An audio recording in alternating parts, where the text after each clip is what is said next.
Hiya folks, back again, a little update with this Arrma Typhon TLR tuned one. I got the roller version of this because I was wanting to sort of build up a half decent buggy.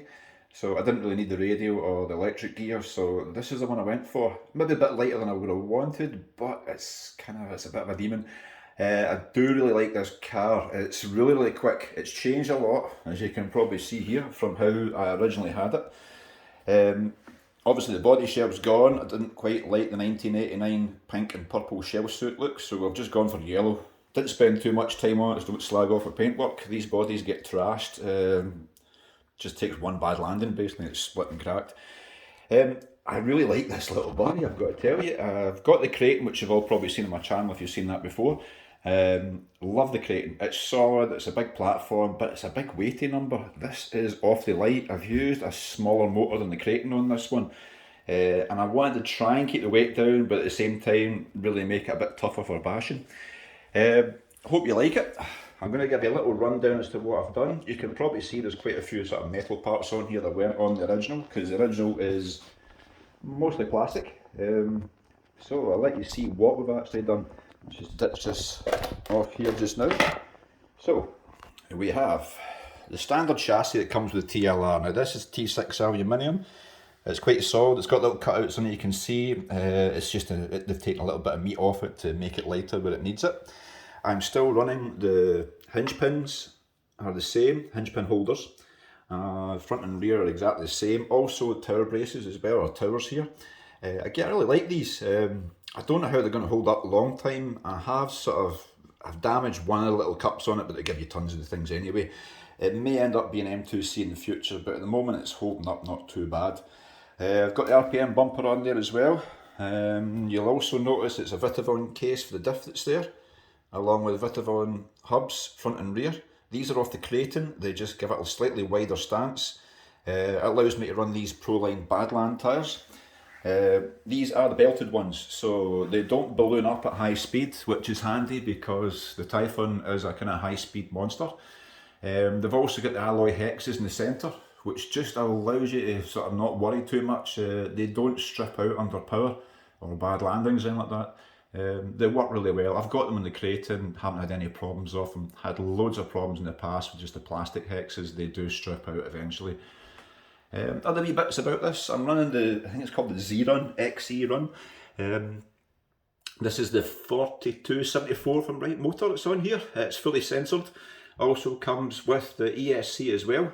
It's similar sort of size as the Max 8, but it's got a few more programmable functions in it. It's got like coast and drag on it, so you can sort of put a little bit of coast on it. It feels a little bit like the Nitro buggies, or you can put a bit of drag on it. It feels like the old brush systems. But either way, I really like this. I've got a little bit of coast on it, so it does, so when you take your finger off the throttle, it doesn't ditch straight away. It does sort of roll on a little bit. A little bit funny at first, but you get used to it really quickly, and it does remind me of my old HPI. It's been a while since I've used that. Vitavon case for the diff at the rear there as well. I have changed the diff oils on these. There's, I think it's 30 in the front, sorry, 30 in the rear, 60k in the front, and $500,000 in the centre. It just stops the front end spinning up when you put the thicker oil in the centre one. The way these come out of the factory, there's usually not quite a lot of oil in them.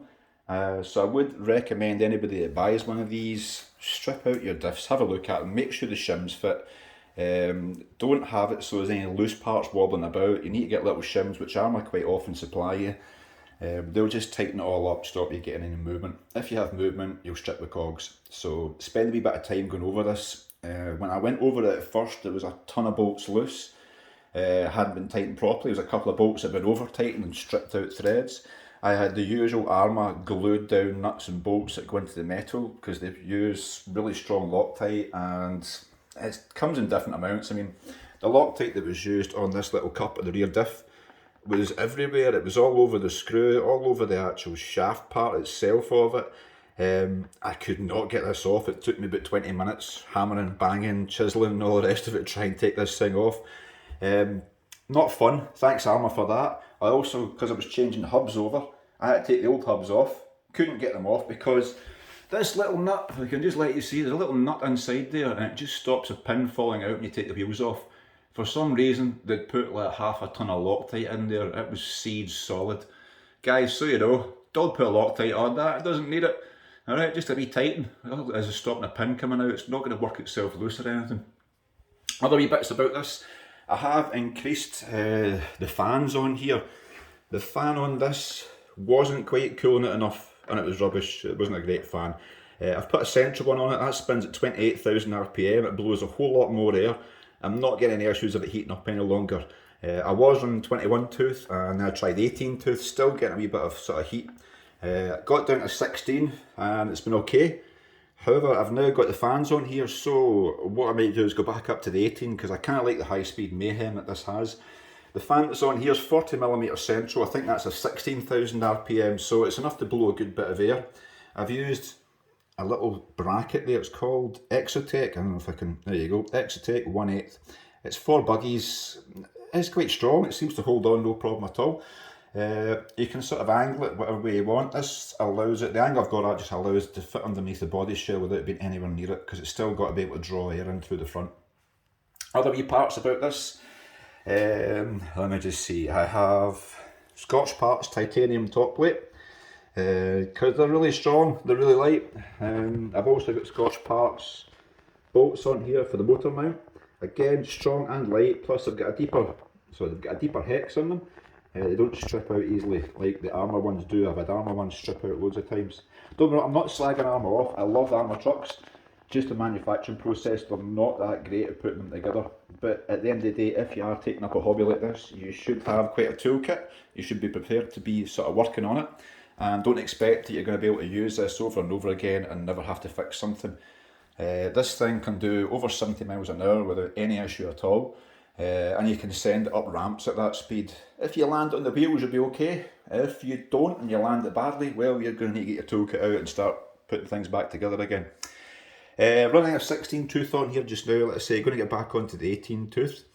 Other wee bits about it, just trying to think there's anything else I've sort of done. There's lots of little minor mods. There's a custom RC upgrades bracket on the top there, along with these brackets here, tower braces. Now, I went for these instead of the M2C because I've got M2C on the Creighton, but I really liked the CRCU stuff. It's really well made, it's really well polished. The finish on is fantastic. He wasn't actually doing ones that fit the EXB style M2C ones where it's a 4mm hole that's on here, or M4 thread. But I contacted him by email and he said no problem at all, I'll make you one. Sent it out to me. Had the cheek to apologise because he put a little tiny scratch on there on the vise, which you can't even see. Obviously his work is very important to him, he likes what he does.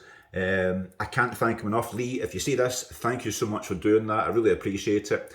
If you guys are interested in getting one of these done, I believe his next batch is all going to be M4 bolts in there, so it's just that little bit stronger. But big thank you, Lee, thanks very much for doing that for me. Other wee bits about it, I've got hot racing for the servo arm, because it fits every time. The actual, all the servo or the steering bracketry is all on hot racing. I've still got the Arrma plate by, let's see if I can get to here. This is a TLR Arrma plate, you can sort of see there. Sorry, the camera's a bit jiggly. And they're just in there, you can see also, that's the motor mounts as well. For some reason Arrma decided to give you a metal motor mount and then a plastic diff mount. This little bit of the differential here, or this differential, takes more force from that motor than the other ones do. It's about 3 times more because of the speed that it's actually spinning at and the force that's coming directly off that. That should be metal every time. I don't know why they're in plastic. They'll say it's to save weight, but that's just not needed. There's very little weight that added on. So that's changed over. Arrma, please fix that. Other than that, I've pretty much covered everything. I have changed, let's see if I can just get in here, the little ball joints that hold on the anti-roll bar. These are little metal ones. Again, you can get them from Arrma.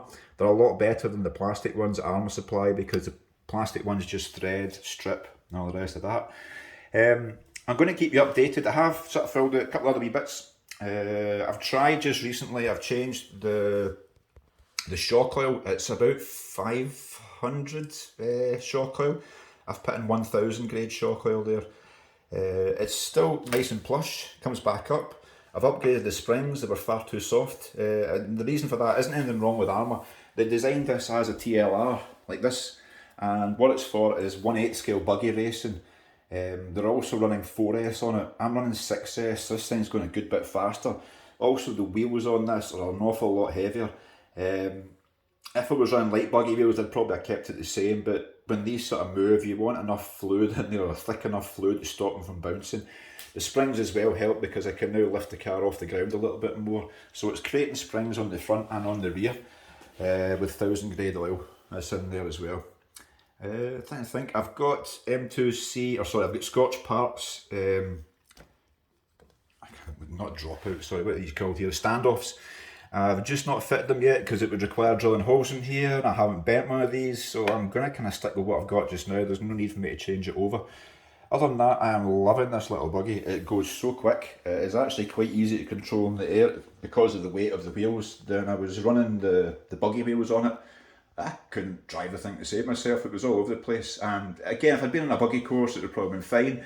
But I'm not. I'm in a park. I'm using BMX tracks and things like that. These are a lot heavier, a lot easier to handle. If you want to do backflips on it, not a problem at all. If you find you've accidentally done a backflip, you can change the direction, hopefully still get back onto your wheels. Other than that, that's me for just now. I will try and give you another little update on this. Anything else that I do update on it, I will let you know how it's going. Incidentally, yeah, I did drill a hole in the front of my Vitavon case just to fit this, because I've seen a few folk have fitted Vitavons on this and it's just left as a standard. They've not put a little body part on there. So that's on there too. I'll give you an update as soon as I can. If you've subscribed already, and thank you, there's over 340 there subscribed to this channel. I've got like 45,000 views so far, so thank you very much for everybody that's watching.